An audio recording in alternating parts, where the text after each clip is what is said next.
Good evening. Good evening, my shining stars. How are you on this lovely evening? It's so good to be back to our reading corner. I know that we finished Alice's Adventures in Wonderland, and we've had a couple requests. Well, one for Hitchhiker's Guide to the Galaxy, which I have never read before. Let's turn off some of this stuff. Get ready for our story time. And as I've never read that book before and I do not have a copy of it, I think we'll start with the next story in the book we've already been reading, so Through the Looking Glass. And we'll start with that. Oh, one more light. Can't forget the hall light. Cannot forget the hall light. I love these. And so we will start with Through the Looking Glass. Oh, that's better. And I thought maybe A Wrinkle in Time. And my brother-in-law, actually, I had it. I do have a copy of it. It's a newer copy. But my brother-in-law, my brother Justin, has an amazing old copy. It looks like maybe one of the original copies. And so if you all would be interested in that, I think I'll get that from him. Maybe we'll start A Wrinkle in Time. If anybody else has a suggestion, let me know. And I was thinking maybe we could do One Night with, oh, I really need matches. That one didn't work at all. Let's try a different one. These are very old matches, and the strip doesn't work very well. Let me see. Oh, that one broke too. I would hate to have to use my little matches sound. So much better. My goodness. This is not working out for me, but hopefully you enjoy these sounds. Come on.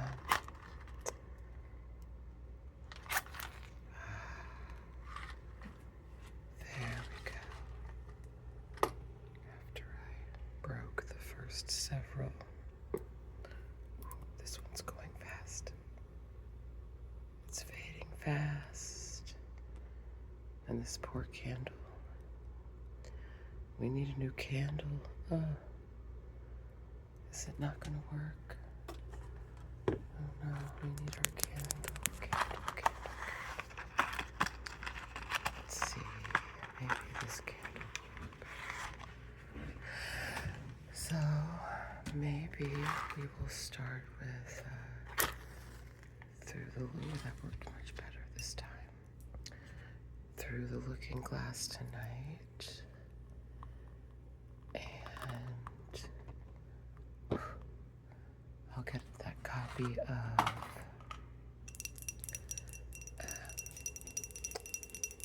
that really cool copy of A Wrinkle in Time. And then I will check out Hitchhiker's Guide to the Galaxy. Maybe we'll do that too. Maybe we can do a couple different reading series. Switch off from night to night. Oh, our poor candle. It's not burning very bright. Yeah, I'll need to get a new one. I promise. And our cherry blossom tree. That'll give us enough light, I think. Alright, guys. Let's get into this Through the Looking Glass. I hope everybody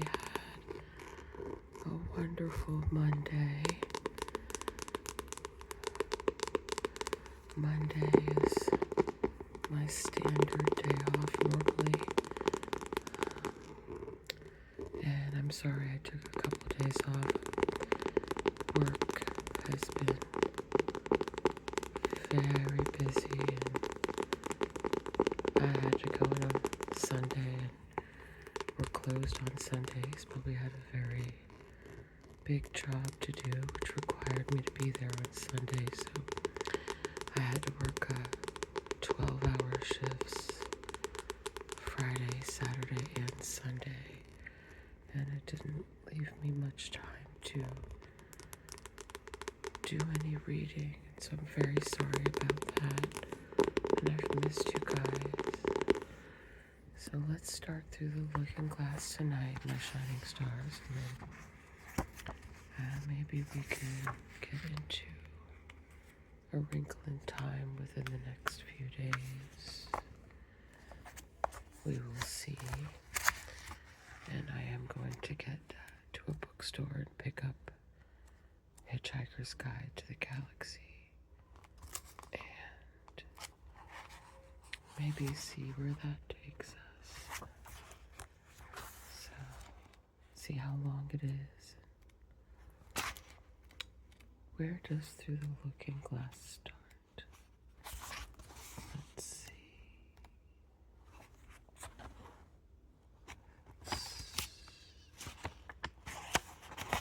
Here somewhere.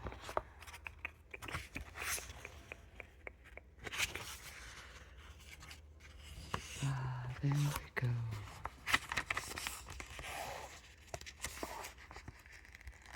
I love paper sounds.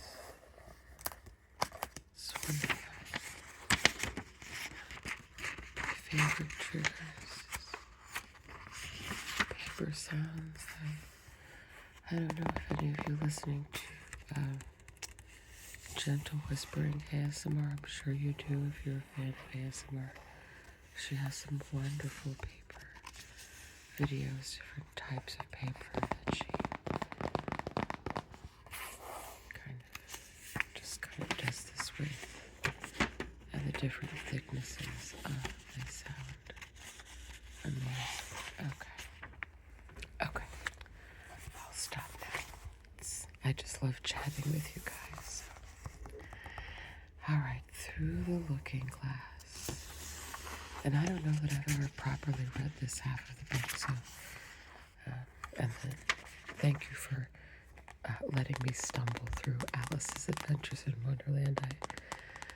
I just read as I'm reading to you guys. I don't prep for it or read it beforehand, which sometimes doesn't bode very well for the reading. I trip and stumble over some words, but I appreciate you guys bearing with me. I treat it just like I am reading to when I used to read my son to sleep. He's 12 now, but every once in a while he'll indulge me and let me read him something. He does most of his reading on his own now. Okay, I'll be quiet. Through the Looking Glass. Here we go. And it starts with a poem. A boat beneath a sunny sky, lingering onward dreamily in an evening of July. Children three that nestle near, eager eye and willing ear, pleased a simple tale to hear. Long is pale that sunny sky, echoes fade and memories die. Autumn frosts have slain July. Still she haunts me phantom-wise, Alice moving under skies, never seen by waking eyes. Children yet the tale to hear, eager eye and willing ear, lovely shall nestle near, in a wonderland they lie, dreaming as the days go by, dreaming as the summers die, ever drifting down the stream, lingering in the golden gleam. Life, what is it but a dream?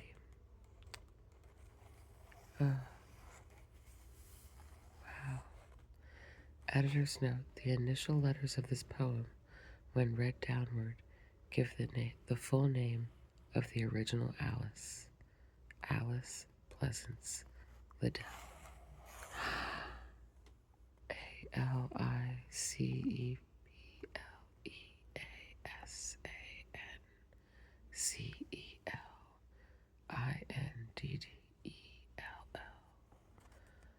Oh, that's wonderful. Oh, that's so cool. Chapter 1, Looking Glass House. One thing was certain, that the white kitten had nothing to do with it. It was the black kitten's fault entirely. For the white kitten had been having its face washed by the old cat for the last quarter of an hour, and bearing it pretty well considering. So you see that it couldn't have had any hand in the mischief. The way Dinah washed her children's faces was this. First, she held the poor thing down by its ear with one paw, and then, with the other paw, she rubbed its face all over the wrong way, beginning at the nose. And just now, as I said, she was hard at work on the white kitten, which was lying quite still and trying to purr, no doubt feeling that it was all meant for its good. But the black kitten had been finished with earlier in the afternoon, and so while Alice was sitting curled up in a corner of the great armchair, half talking to herself and half asleep, the kitten had been having a grand game of romps with the ball of worsted Alice had been trying to wind up, and had been rolling it up and down till it had come undone again. And there it was, spread over the hearthrug, all knots and tangles, with the kitten running after its own tail in the middle. "Oh, you wicked, wicked little thing," cried Alice, catching up the kitten and giving it a little kiss to make it understand.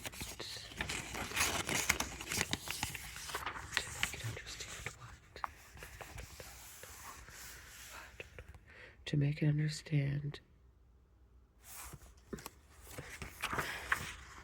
it understand that it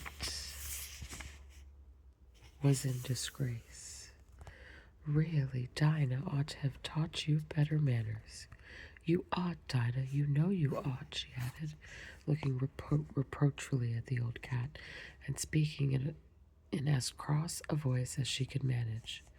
And then she scrambled back into the armchair, taking the kitten and the worsted with her, began winding up the ball again. But she didn't get on very fast, as she was talking all the time, sometimes to the kitten and sometimes to herself. Kitty sat very demurely on her knee, pretending to watch the progress of the winding, and now and then putting one paw and gently touching the ball, as if it would be glad to help if it might. "Do you know what tomorrow is, Kitty?" Alice began. "You'd have guessed it if you'd been up in the window with me. Only Dinah was making you tidy so you couldn't. I was watching the boys getting in sticks for the bonfire, and it wants plenty of sticks, Kitty. Only it got so cold, and it snowed so, that they had to leave off. Never mind, we'll go and see the bonfire tomorrow." Here Alice wound 2 or 3 turns of the worsted round the kitten's neck, just to see how it would look. This led to a scramble, in which the ball rolled down upon the floor, and yards of it got unwound again. "Do you know, I was so angry, Kitty," Alice went on, "and soon as they were comfortably settled again, when I saw all the mischief you had been doing, I was very nearly opening the window and putting you out into the snow. And you'd have deserved it, you little mischievous darling. What have you got to say for yourself? Now don't interrupt me," she went on, holding up one finger. "I'm going to tell you all your faults. Number 1, you squeaked twice while Dinah was washing her face this morning. Now you can't deny it. Kitty, I heard you. What's that you say?" pretending that the kitten was speaking. Her paw went into your eye. Well, that's your fault for keeping her eyes open. If you'd shut them tight up, it wouldn't have happened. Now don't make any more excuses, but listen. Number 2, you pulled Snowdrop away by the tail just as I had put down the saucer of milk before her. What? You were thirsty, were you? How do you know she wasn't thirsty too? Now for number 3. You unwound every bit of the worsted while I wasn't looking. That's 3 faults, Kitty, and you've not been punished for any of them yet. You know, I'm saving up all your punishments for Wednesday week. Suppose they had saved up all my punishments, she went on, talking more to herself than the kitten. What would they do at the end of a year? I should be sent to prison, I suppose, when the day came. Or, let me see, suppose each punishment was going to be without a dinner. Then, when the miserable day came, I should have to go without 50 dinners at once. Well, I shouldn't mind that much. I'd far rather go without them than eat them. Do you hear the snow against the window panes, Kitty? How nice and soft it sounds, just as if someone was kissing the window all over outside. I wonder if the snow loves the trees and fields, that it kisses them so gently, and then it covers them up snug, with a white quilt, and perhaps it says, "Go to sleep, darlings, go to sleep, darlings, go to sleep," till the summer comes again. And when they wake up in the summer, Kitty, they dress themselves all in green and dance about whenever the wind blows. Oh, that's very pretty, cried Alice, dropping the ball of worsted to clap her hands. And I do so wish it was true. I'm sure the woods look sleepy, sleepy, sleepy. I'm sure the woods look sleepy in the autumn when the leaves are getting brown. Kitty, can you play chess? Now, don't smile, my dear. I'm asking it seriously. Because when we were playing just now, you watched just as if you understood it. And when I said check, you purred. Well, it was a nice check, Kitty, and I really might have won if it hadn't been for that nasty knight that came wriggling down among my pieces. Kitty, dear, let's pretend. And here I wish I could tell you half the things Alice used to say, beginning with her favorite phrase, let's pretend. She had quite a long argument with her sister only the day before, all because Alice had begun with, let's pretend we're kings and queens.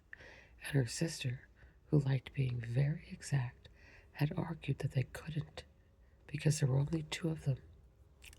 And Alice had been reduced to at last say, well, you can be one of them, and then I'll be all the rest. And once she had really frightened her old nurse by shouting suddenly in her ear, Nurse, do let's pretend that I'm a hungry hyena and you're the bone. But this is taking us away from Alice's speech to the kittens. Let's pretend that you're the Red Queen, Kitty. Do you know, I think if you sat up and folded your arms, you'd look exactly like her. Now do try, there's a dear. And Alice got the Red Queen off the table and set it up before the kitten as a model for it to imitate. However, the thing didn't succeed, principally, Alice said, because the kitten wouldn't fold its arms properly. So, to punish it, she held it up to the looking glass, that it might see how silky it was. And if you're not good directly, she added, I'll put you through into the looking glass house. How would you like that? Now, if you'll only attend, Kitty, and not talk so much, I'll tell you all my ideas about the looking glass house. First, there's the room you can see through the glass. That's just the same as our drawing room, only the things go the other way.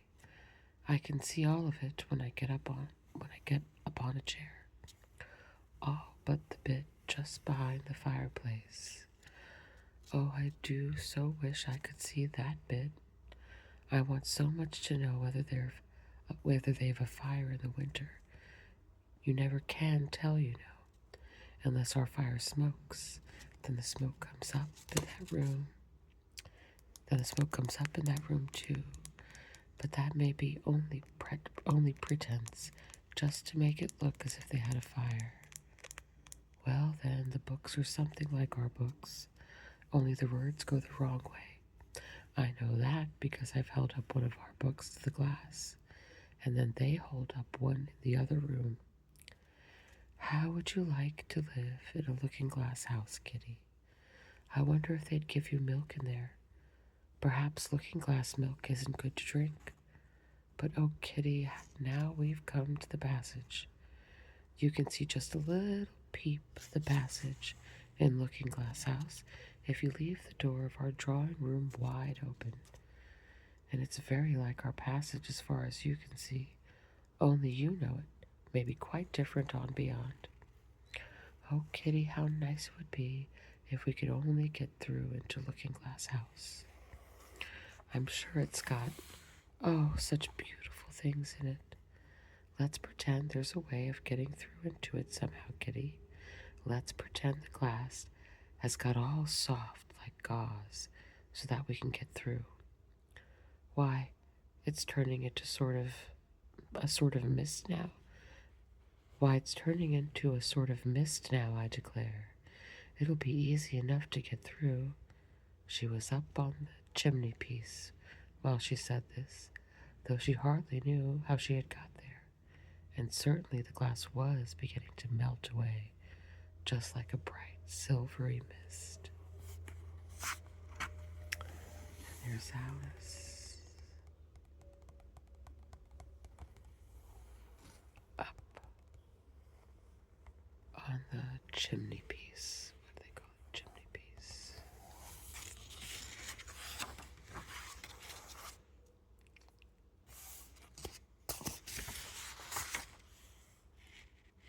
We'll do a couple more pages.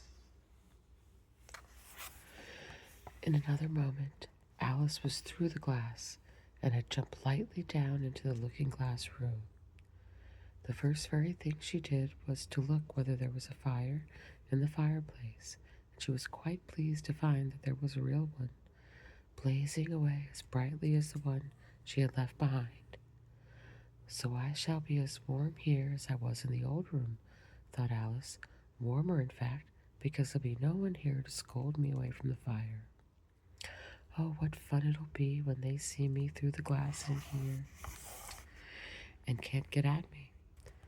Then she began looking about and noticed that what could be seen from the old room was quite common and uninteresting, but all that the rest was different as possible. For instance, the pictures on the wall next to the fire seemed to be all alive, and the very clock on the chimney piece, you can only see the back of it in the looking glass, had got the face of a little old man and grinned at her. They don't keep this room so tidy as the other, Alice thought to herself, as she noticed several of the chessmen down in the hearth among the cinders. But in another moment, with a little of surprise, she was down on her hands and knees watching them. The chessmen were walking about 2 and 2. Here are the Red King and the Red Queen, Alice said, in a whisper for fear of frightening them. And there are the White King and the White Queen, sitting on the edge of a shovel. And here are the 2 castles walking arm in arm. I don't think they can hear me, she went on, as she put her head closer down. And I'm nearly sure they can't see me. I feel somehow as if I was getting invisible. Here something began squeaking on the table behind Alice and made her turn her head just in time to see one of the white pawns roll over and begin kicking. She watched it with great curiosity to see what would happen next. It is the voice of my child, the White Queen cried out as she rushed past the king so violently that she knocked him over among the cinders. "My precious Lily, my imperial kitten," and she began scrambling wildly up the side of the fender. "Imperial fiddlestick," said the king, rubbing his nose, which had been hurt by the fall. He had a right to be a little annoyed with the queen, for he was covered with ashes from head to foot. Alice was very anxious to be of use, and as the poor little Lily was nearly screaming herself into a fit, she hastily picked up the queen and set her on the table by the side of her noisy little daughter. The queen gasped and sat down.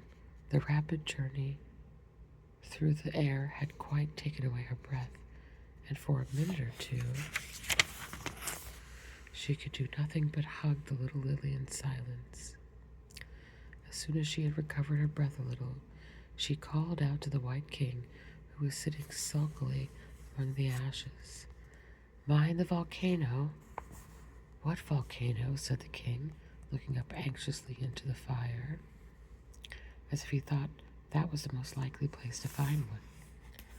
"Blew me up," panted the queen, who was still a little out of breath.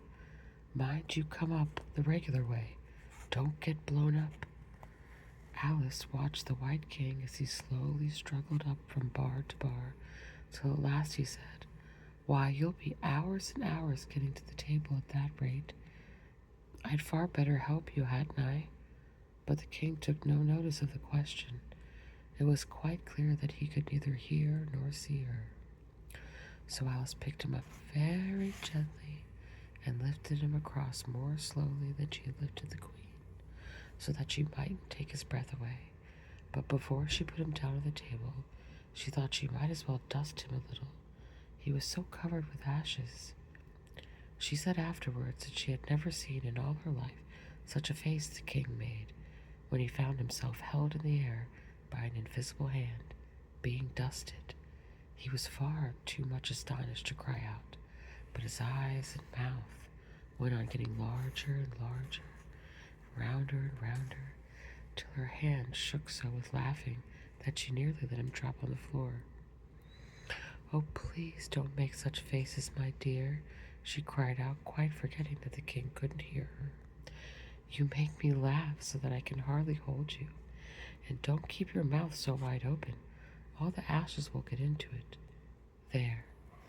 Now, I think you're tidy enough," she added, as she smoothed his hair and set him upon the table near the queen. And I know that was only a couple pages, but we will stop there with the king and queen safely up on the table with their baby Lily. And I'm actually really enjoying this so far.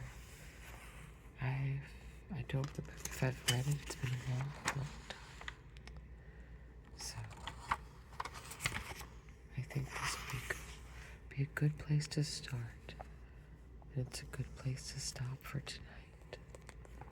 So now we're on to Through the Looking Glass. It was so nice to read with you guys again. And I look forward to reading with you again tomorrow. Now I hope you've had a chance to relax, and cuddle up.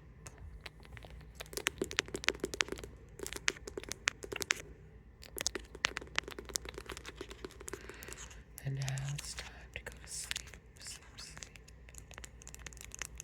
Go to sleep, my lovely shining stars.